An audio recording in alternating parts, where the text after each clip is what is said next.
observasi dengan ibu kami sebelum ibu melakukan pembelajaran di kelas atau sebelum saya melakukan kegiatan observasi di kelas ini. Iya. Tujuan dari percakapan kita kali ini untuk mengetahui atau mengevaluasi jalannya proses pembelajaran ibu di kelas nanti, dan juga sebagai persiapan awal supaya ibu lebih siap dan percaya diri untuk melaksanakan atau memberikan pembelajaran terbaik di kelas ini. Pada percakapan pra-observasi kita kali ini, saya ingin mengajukan beberapa pertanyaan ya Ibu. Iya. Yang pertama tentang tujuan pembelajaran ibu di kelas. Nah, apa nih Ibu yang ingin Ibu capai dalam rencana pembelajaran ibu di kelas ini? Ya, jadi tujuan pembelajaran di kelas nanti ada dua. Yang pertama, siswa dapat mendeskripsikan keragaman alam di Indonesia. Yang kedua, siswa dapat menjelaskan pemanfaatan dari sumber daya alam di Indonesia. Nah, ada dua ya Ibu. Nah, untuk area pengembangannya sendiri Ibu, apa yang ingin Ibu kembangkan? Ya, kalau area pengembangan ada dua aspek ya. Ada aspek ya. Pertama, aspek pengetahuan. Terus yang kedua aspek keterampilan. Nah, untuk strategi pembelajaran ibu nanti, ibu menggunakan strategi apa nih Bu? Modelnya dan metode pembelajaran apa? Ya, kalau strategi pembelajaran saya akan menggunakan pembelajaran berdiferensiasi. Kemudian kalau modelnya saya akan menggunakan model PBL. Program basic learning. Kemudian kalau metodenya presentasi kelompok. Nah, saya ingin tahu juga nih Bu, media yang ibu ingin terapkan nanti di kelas nanti. Untuk media saya akan menggunakan LCD projector. Kemudian nanti ada lembar tugas siswa Itu ya Bu. Nah, bagaimana dengan jadwal sendiri Bu? Kapan kita bisa? Kalau jadwalnya bisa langsung minggu depan kali ya Bu ya. Depan ya. Kamis Di ya. hari Nah, baik. Pada saat itu saya akan masuk di kelas ibu untuk melihat jalannya pembelajaran ibu di kelas, dan setelahnya kita akan melakukan percakapan pasca observasi ya Ibu. Baik, sebelum saya akhiri Ibu, satu pertanyaan lagi yang ingin saya lanjutkan. Nah, dari percakapan ini apa nih yang Ibu dapatkan? Dengan percakapan ini yang saya lakukan, mungkin saya akan pembelajaran kelas saya akan lebih terarah ya Bu. Lebih paham dengan strategi yang akan saya gunakan, kemudian medianya, sehingga nanti proses pembelajaran itu akan berjalan dengan baik. Nah, semangat terus ya Ibu Rani, terima kasih untuk waktunya. Baiklah, itu tadi percakapan pra-observasi saya bersama Ibu Nuryani Maharani SPD. Kita akan berjumpa lagi pada kegiatan observasi dan pasca observasi. Terima kasih. Assalamualaikum warahmatullahi wabarakatuh.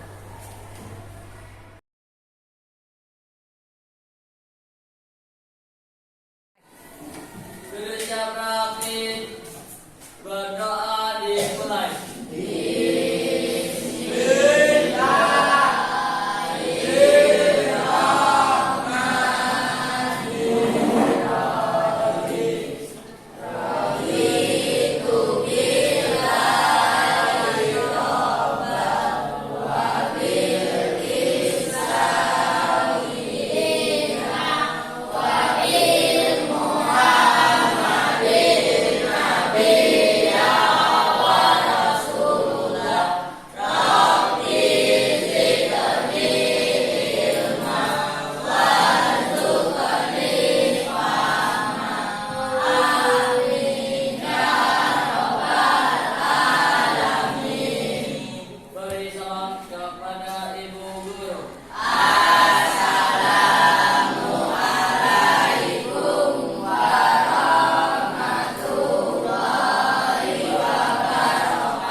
Ya.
Coba materi kita yaitu tentang keragaman alam.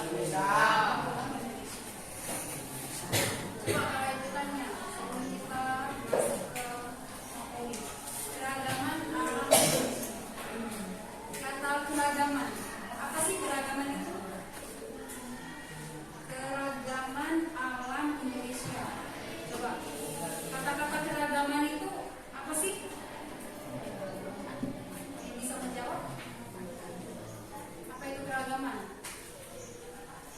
Keragaman adalah bermacam-macam, ya. Selain bermacam-macam, beragam berarti lebih dari satu, macam-macam, lebih dari satu. Satu lagi, keragaman alam Indonesia. Berarti Indonesia itu memiliki keragaman alam di dalamnya. Ya, tapi yang akan kita bahas hari ini adalah tentang keragaman atau jenis-jenis alam di Indonesia. Coba kalau Ibu tanya, kalau keragaman alam Indonesia, berarti kita akan membahas tentang sumber daya alam. Coba sebutkan contoh-contoh dari sumber daya alam. Apa saja? Pertambangan, hutan, pertanian, apa lagi? Air, ya itu termasuk sumber daya alam.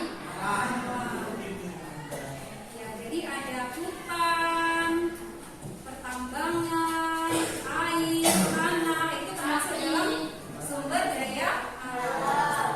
Terus sumber daya alam itu dibagi menjadi dua, apa saja? Sumber daya alam ada dua jenis. Yang pertama sumber daya alam yang dapat diperbaharui dan tidak dapat diperbaharui. Sekarang kita masuk pembahasan yang pertama.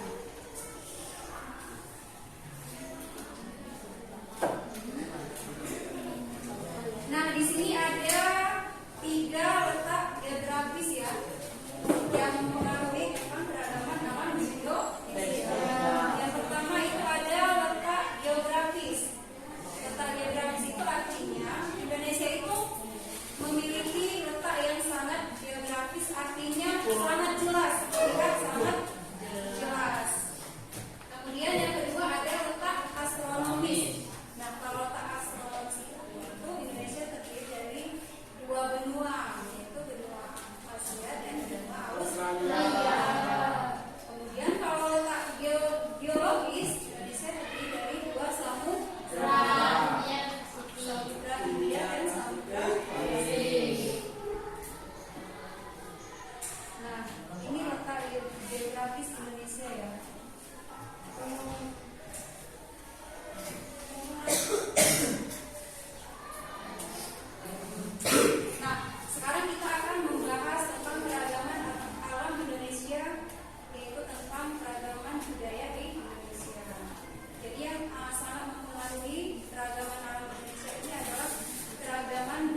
kita beragam. Misalnya ada yang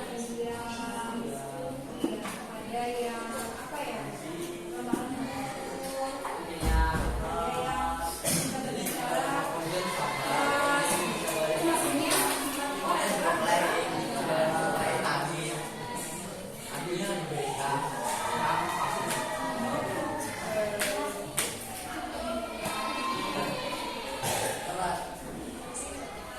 nah, sekarang kita masuk ke pemanfaatan sumber daya alam.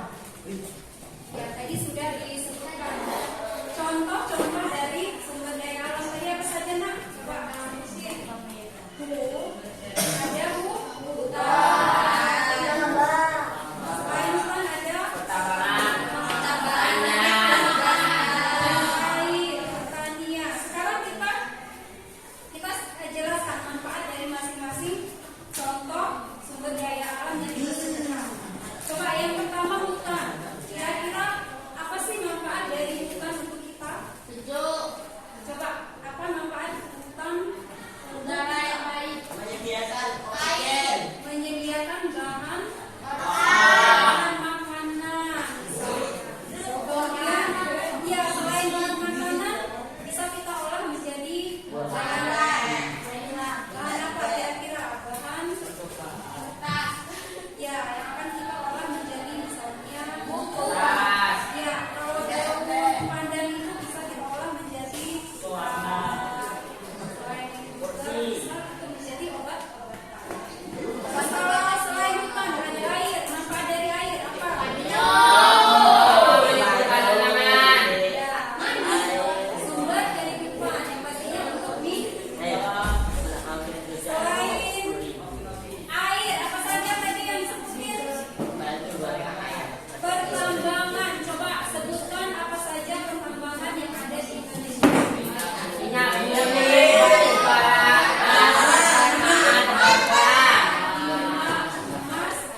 Emas,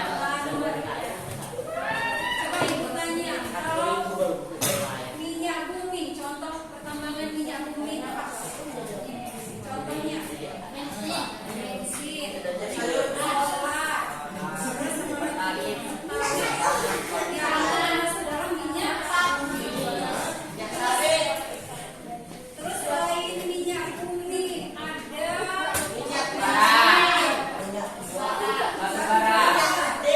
coba pertambangan batu bara. Coba pausa,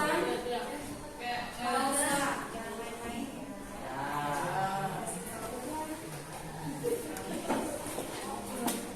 Nanti ibu suruh jelasin di depan ya. Nah, di sini ada sumber daya alam. Ada dua ya. Yang pertama dapat diperbarui dan yang tidak dapat diperbarui. Nah, di sini ada contohnya. Coba kalau sumber daya alam yang dapat diperbarui itu artinya ya dapat kita perbarui, kita kelola. Itu dapat diperbanyak jumlahnya. Contohnya misalnya ada hewan, tumbuh-tumbuhan, angin dan air. Nah, itu tadi misalnya tumbuh-tumbuh kita ambil tumbuh-tumbuhan. Ya, misalnya kita ambil tumbuh-tumbuhan apa nih? Daun pandan. Nah, bisa kita kelola atau olah menjadi tingkar. Selain itu juga apalagi ya? Selain daun pandan.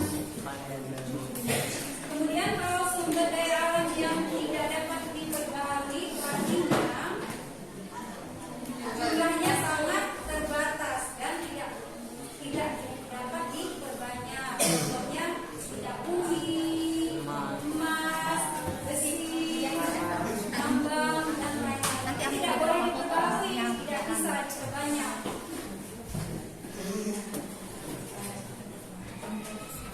Nah, ini ada contoh sumber daya alam yang dapat diperbarui. Misalnya ini dari tumbuh-tumbuhan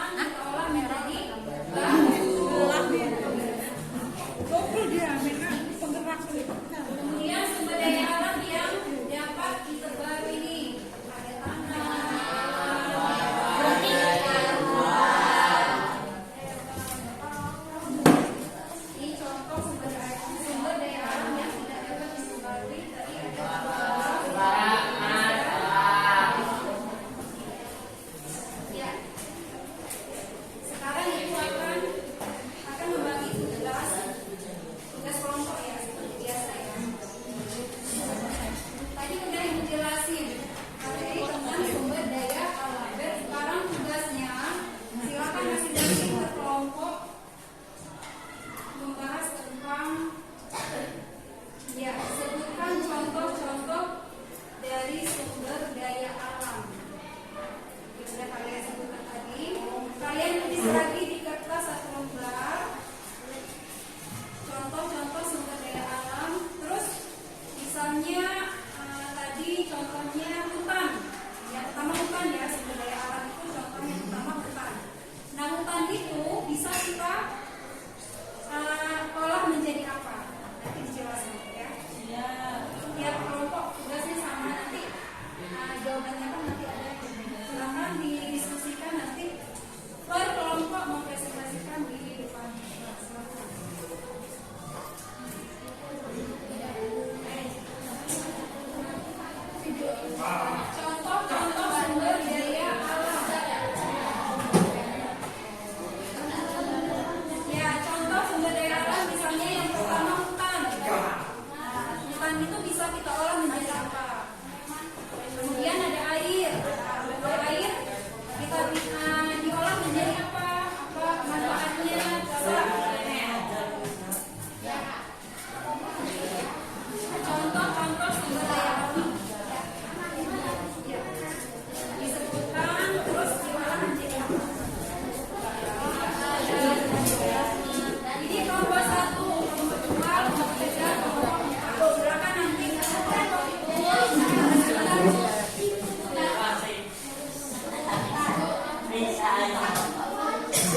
kedua letak astronomis, dan yang ketiga adalah letak geografis.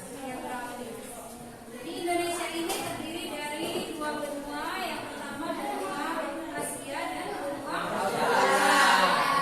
kemudian terletak antara dua samudra, Samudra Hindia dan Samudra Pasifik. Kemudian kalau contoh-contoh dari sumber daya alam tadi yang disebutkan oleh teman-temannya tadi, ada hutan, ada pertanian, ada air, ada tanah, ada pertambangan, dan semuanya itu ada yang bisa dipegangi dan ada yang tidak bisa dipegangi. Ya, anak-anak ada yang kurang jelas dari pembelajaran kita hari ini. Silakan yang kurang jelas silakan ditanyakan. Cukup ya. Baik, demikian pembelajaran kita hari ini. Sebelum silakan nanti tugasnya kerjakan di LKPD-nya ya, halaman 12, dan besok ya. Demikian pembelajaran kita hari ini.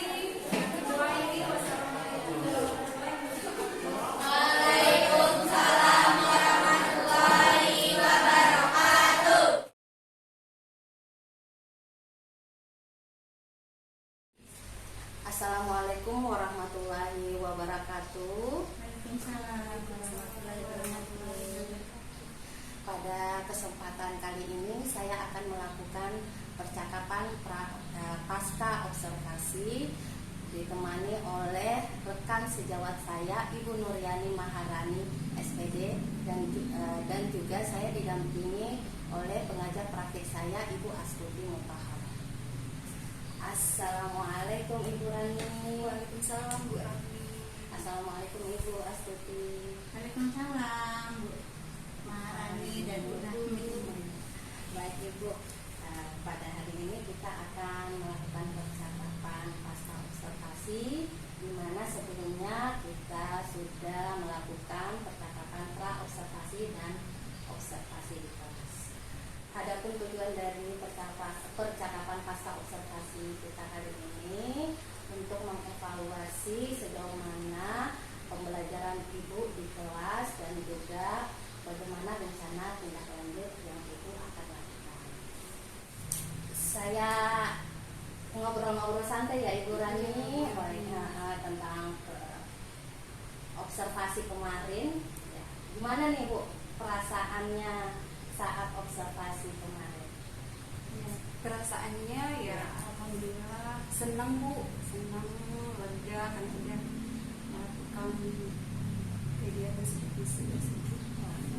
Jadi lega ya Bu, sudah seperti itu. Baik Ibu, boleh cerita sedikit tentang area pengembangan yang Ibu lakukan kemarin, dan mungkin langkah-langkah apa saja yang Ibu lakukan untuk mencapai area pengembangan tersebut? Ya, area pengembangan ada dua ya Bu. Pertama aspek pengetahuan ya. Yang kedua aspek ketampilan. Jadi aspek pengetahuan, siswa saya dapat menjelaskan keadaan atau keragaman alam di Indonesia. Kemudian kalau aspek keterampilannya, siswa saya dapat menuliskan contoh-contoh dari sumber daya alam di Indonesia. Baik, jadi Ibu ingin mengembangkan di aspek pengetahuan dan keterampilan. Nah, kalau sejauh mana nih tingkat keberhasilan dari area pengembangan Ibu ini? Tingkat keberhasilan, alhamdulillah Ibu sebagian besar sudah berhasil. Siswa-siswa saya sudah baik mengikuti pembelajaran kemarin di kelas.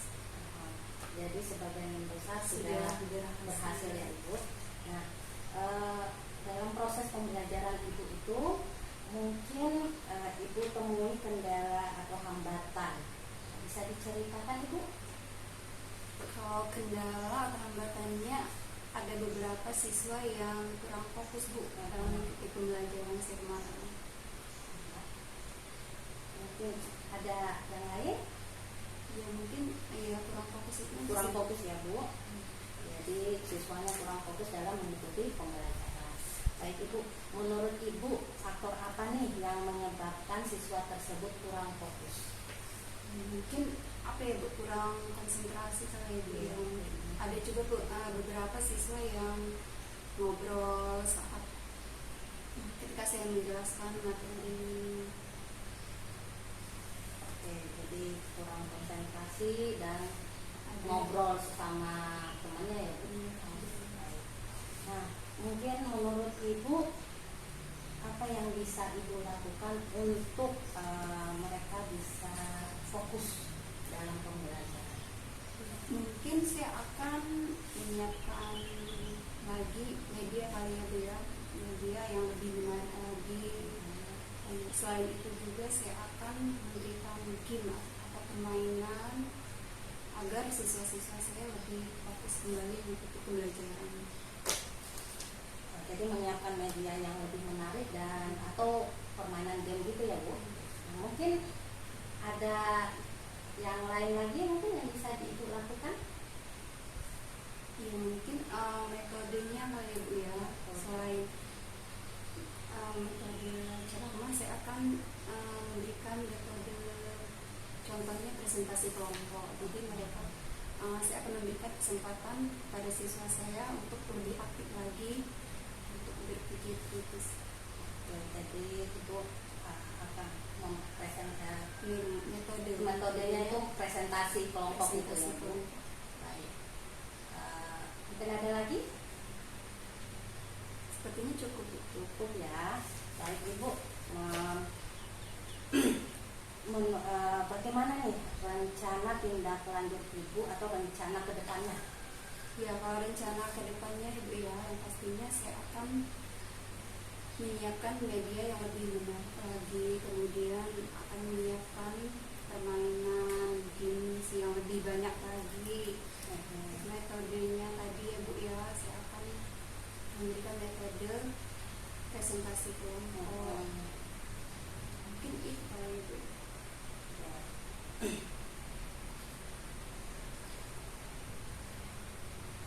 Baik Ibu.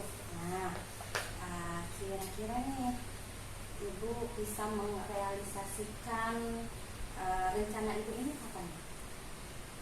Rencana mungkin minggu depan bisa langsung diterapkan secepatnya. Ya baik, berarti minggu depan ya Bu. Mungkin saya tunggu merealisasikan ya Bu minggu depan rencana Ibu ini. Baik Bu, mungkin bisa Ibu simpulkan apa nih dari percakapan kita ini? Dari percakapan kita ya Bu ya, lebih apa ya, itu lebih paham lagi tentang apa ya persiapan saya ketika akan memberikan pembelajaran dengan siswa saya. Contohnya misalnya medianya, media apa yang akan saya gunakan, kemudian metodenya, modelnya, media yang akan saya gunakan juga, metode agar pembelajaran saya pun berjalan dengan baik. Jadi itu strateginya dengan modelnya itu ya Ibu. Baik Ibu, mungkin saya akan meminta umpan balik dari pengajar terakhir saya Ibu Astuti tentang percakapan pasca observasi saya kali ini. Baik, terima kasih Bu Rahmi dan Bu Rani. Terima kasih atas kesediaannya untuk observasi kemarin di kelas. Tentunya pelaksanaan observasi KBM seperti ini tidak untuk menilai ya, menilai Ibu kurang itu dalam mengajar di sini tidak, tapi lebih untuk pengembangan pembelajaran ke depannya dengan proses coaching. Nah, di pasca observasi ini tadi Bu Rahmi juga sudah meminta untuk menyampaikan kepada Bu Rani apa kendala di kelas ketika proses pembelajaran situ Bu Rani menyebutkan sendiri, mengevaluasi sendiri, oh iya ternyata kemarin kendala di kelas ketika saya mengajar adalah ada beberapa siswa yang kurang fokus. Padahal Bu Rahmi tahu itu kemarin ya, Bu Rahmi tahu ada catatan, oh ternyata ada beberapa siswa yang tidak fokus, tapi Bu Rahmi tidak mau menyebutkan. Jadi meminta untuk Bu Rahmi yang mengevaluasi dulu apa sih kemarin kendalanya, ternyata memang cocok dengan yang diamati oleh Bu Rahmi. Jadi seperti itu proses coaching. Artinya si coach ini punya masalah dengan pertanyaan yang diberikan oleh coach, berusaha untuk menyelesaikan masalahnya. Nah, itu proses coaching sudah berjalan dengan baik ya, dan tadi juga kemitraan sudah terjalin, tidak ada saya lo sebagai coach dan Rahmi sebagai coach, tidak ada, jadi mengalir saja. Kemudian Bu Rahmi juga sebagai teman sejawat yang diamati juga tidak merasa dinilai, ya tidak merasa digurui kan ya Bu ya. Ya. Jadi seperti itu proses coaching, dan alhamdulillah sudah dari pasca observasi yang saya amati tadi ternyata kebaca sama saya bagaimana proses observasi di kelas kemarin. Bu Rani sudah menyebutkan kendalanya mesti membuat metode yang cocok ya, kemudian media yang cocok dengan kondisi siswa, dan mesti bikin game ya. Nah, tapi ya itu tadi ya Bu ya, fleksibel ketika apa sih kita akan memberi game, jadi sudah ditulis mengajar kemudian 20 menit kemudian game, tidak seperti itu ya. Jadi kita fleksibel aja, kita lihat ketika 20 menit dalam pembelajaran siswa masih fokus ya biarkan saja dulu. Iya, lanjutkan saja karena masih fokus, masih bisa konsentrasi. Tapi ketika anak-anak sudah mulai pusat, sudah mulai capek loh duduk ini, ayo kita kasih game, baru kita kasih game. Ayo nak kita berdiri sebentar. Nah, dengan harapan anak-anak bisa fokus. Jadi tadi saya lihat sudah terjalin dengan baik, tahap-tahap coaching sudah ada, kemudian di akhir juga sudah disimpulkan. Jadi harapannya ke depannya agar lebih berlatih lagi aja supaya sebagai coach ini bisa atau pintar memilih kata-kata pemantik, kalimat-kalimat pemantik, sehingga si coach ini juga tidak terasa bahwa dirinya sedang digali gitu ya, digali terkait dengan yang diamati coach ini enggak pas gitu, tapi pas gitu ya. Jadi pas. Oh, saya ingin menanyakan bahwa Bu Rani itu ketika mengajar ada anak yang tidak fokus, tapi tanpa menyebutkan, Mbak Bu Rani juga sudah sadar. Nah, jadi seperti itu ya Bu ya proses coaching ini. Mudah-mudahan dengan seringnya berlatih nanti akan semakin mahir, karena dengan coaching ini seseorang tidak akan merasa digurui, tidak akan merasa diintimidasi, tapi mengalir saja dan akhirnya akan ditemukan solusi yang baik. Nah, itu saja. Terima kasih ya Bu Rani sudah siap diobservasi oleh Bu Rani. Terima kasih Bu Rani. Baik Ibu, terima kasih banyak atas umpan balik yang diberikan kepada saya, dan terima kasih juga Ibu Rani. Ya, sama-sama. Ya, semoga sukses untuk kita. Baiklah, itu tadi percakapan pasca observasi saya dengan Ibu Nuryani Maharani dan didampingi oleh Ibu Astuti Mutahara. Dengan berakhirnya percakapan pasca observasi saya dan rangkaian dari supervisi akademik ini, maka berakhir pula percakapan video ini.